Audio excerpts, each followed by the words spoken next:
السلام علیکم ورحمۃ اللہ وبرکاتہ۔ کیا آپ رزق کی تنگی کی وجہ سے پریشان ہیں؟ کیا آپ شادی کے کئی سال کے بعد بھی اولاد کی نعمت سے محروم ہیں؟ کیا آپ نے کبھی سوچا ہے کہ اللہ تعالیٰ نے قرآن پاک میں ایک ایسا عمل بتایا ہے جو رزق میں، مال میں اور اولاد کی خوشخبری کا سبب بنتا ہے؟ استغفار وہ عمل ہے کہ جو انسان کی زندگی کو بدلتا ہے، اور استغفار کے ذریعے اللہ تبارک و تعالیٰ نے بہت سارے لوگوں کے حالات کو بدلا ہے۔ آج کی ویڈیو میں ہم جانیں گے کہ استغفار کا رزق کے ساتھ، اولاد کے ساتھ کیا تعلق ہے، اور قرآن پاک میں اللہ تعالیٰ نے استغفار کے بارے میں کیا فرمایا ہے، اور استغفار سے ہمارے اسلاف کی زندگیاں کیسے بدلی ہیں۔ تو آج ہم وہ عمل جانیں گے جس کے ذریعے ہم اپنی زندگی کو بدل سکتے ہیں، ہم بے روزگار اور اپنے حالات کو بدل سکتے ہیں، اور وہ عمل استغفار کا ہے۔ استغفار کی بہت ساری برکات ہیں۔ اس ویڈیو کو آخر تک دیکھیں، میں آپ کو آخر میں استغفار کا عمل بھی بتاؤں گا جو آپ روزمرہ کی اپنی زندگی میں اس کو شامل کر سکتے ہیں، اور پھر اس کے بعد آپ کی زندگی میں انشاءاللہ تبدیلی آئے گی۔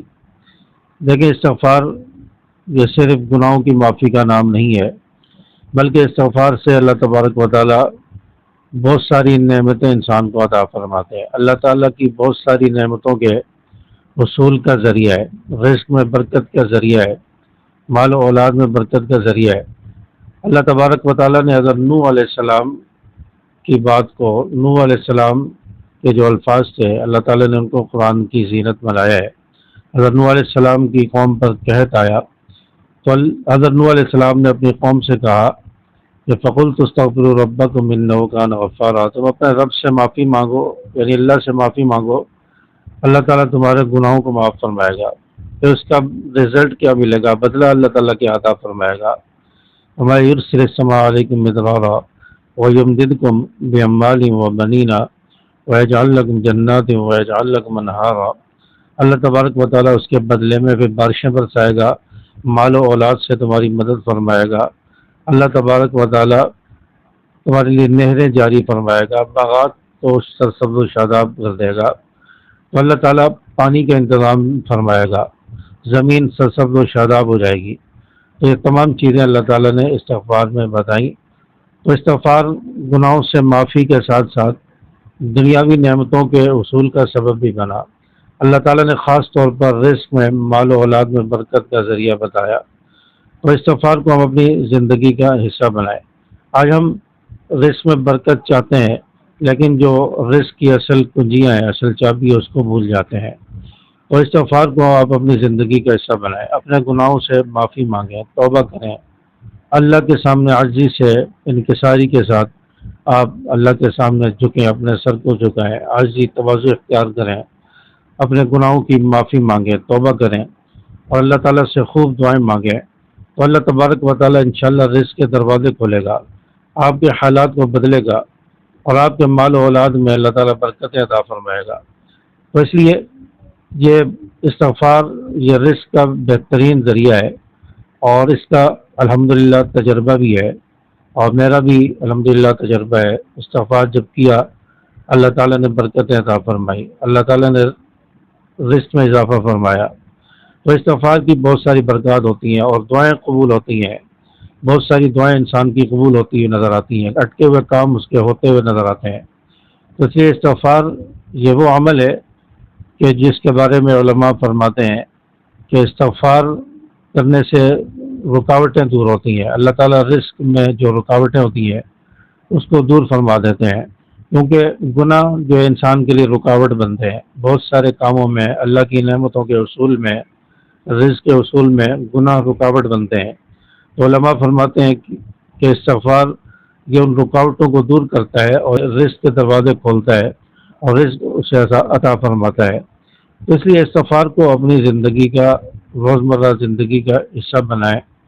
آج ہم استغفار بھول جاتے ہیں، آج ہم اللہ کو یاد نہیں کرتے، اللہ کا ذکر نہیں کرتے، ظاہری اسباب کو اختیار کرتے ہیں، ظاہری چیزیں تو اپنانے کی کوشش کرتے ہیں، علاج، معالجہ، دوائیاں، اور رزق کے لیے کاروبار، انویسٹمنٹ اور دیگر چیزیں، ذرائع اختیار کرتے ہیں لیکن اللہ کے ذکر کو بھول جاتے ہیں، استغفار کو بھول جاتے ہیں، اللہ کو یاد کرنا چھوڑ دیتے ہیں، نمازوں کی پابندی نہیں کرتے، جس کی وجہ سے ہمارا کاروبار رک جاتا ہے، برکت نہیں رہتی، اللہ کی مدد شامل حال نہیں رہتی۔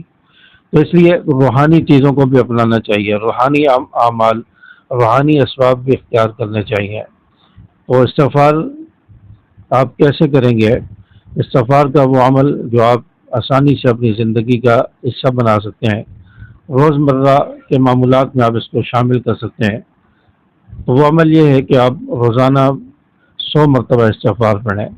آپ فجر کی نماز کے بعد 100 مرتبہ پڑھ لیں۔ آپ اگر تہجد میں اٹھتے ہیں تو اس وقت 100 مرتبہ استغفار پڑھ لیں۔ آپ شام کے وقت 100 مرتبہ استغفار پڑھ لیں۔ چلتے پھرتے اٹھتے بیٹھتے آپ جو استغفر اللہ یہ ورد اپنی زبان پر جاری رکھیں، اور فجر کے بعد، سحری کے وقت، تہجد کے وقت اور رات کو سونے سے پہلے استغفر اللہ ربی من کل ذنب واتوب الیہ، یہ کلمات ان کو 100 مرتبہ پڑھ لیں۔ تو دیکھیں آپ کی زندگی میں انشاءاللہ تبدیلی آئے گی، آپ کی زندگی بدلے گی اور اللہ تبارک و تعالی نعمتیں عطا فرمائے گا۔ حضرت حسن بصری رحمۃ اللہ علیہ، ان کے بارے میں آپ نے سنا ہے، اور ان کے پاس کئی سارے لوگ آئے۔ ایک شخص نے آ کر کہا کہ حضرت ہمارے یہاں بارشیں نہیں ہو رہی، پریشانی ہے، زمین بنجر ہو چکی ہے، کھیتی باڑی مشکل ہو گئی ہے، تو آپ دعا فرمائے اللہ تعالیٰ بارشیں برسائے۔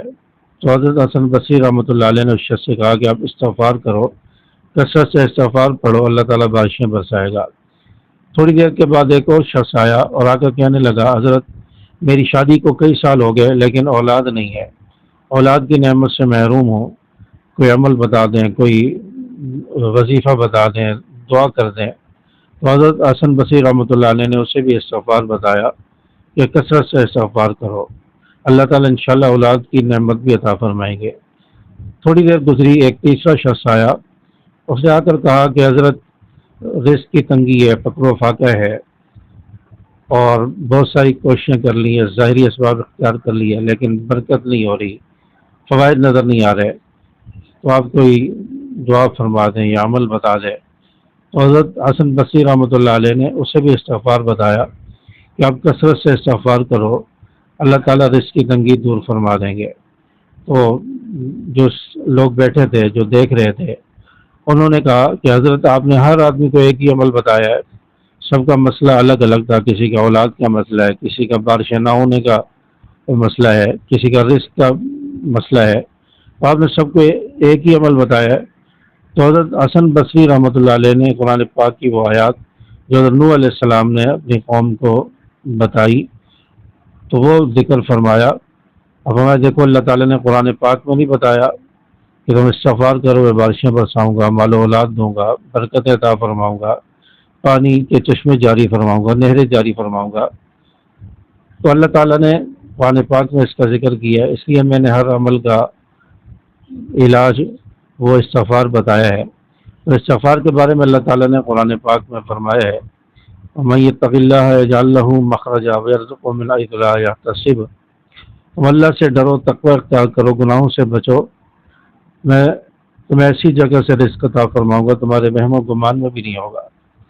تو استغفار کو اپنی زندگی کا حصہ بنائیں، اور اللہ تبارک و تعالیٰ سے دعا ہے کہ اللہ تعالیٰ آپ کے رزق میں، آپ کے مال میں ڈھیر و برکت عطا فرمائے، اللہ تعالیٰ آپ کو اولاد کی نعمت عطا فرمائے، اور استغفار کی کثرت کی توفیق ہمیں اللہ تبارک و تعالیٰ عطا فرمائے۔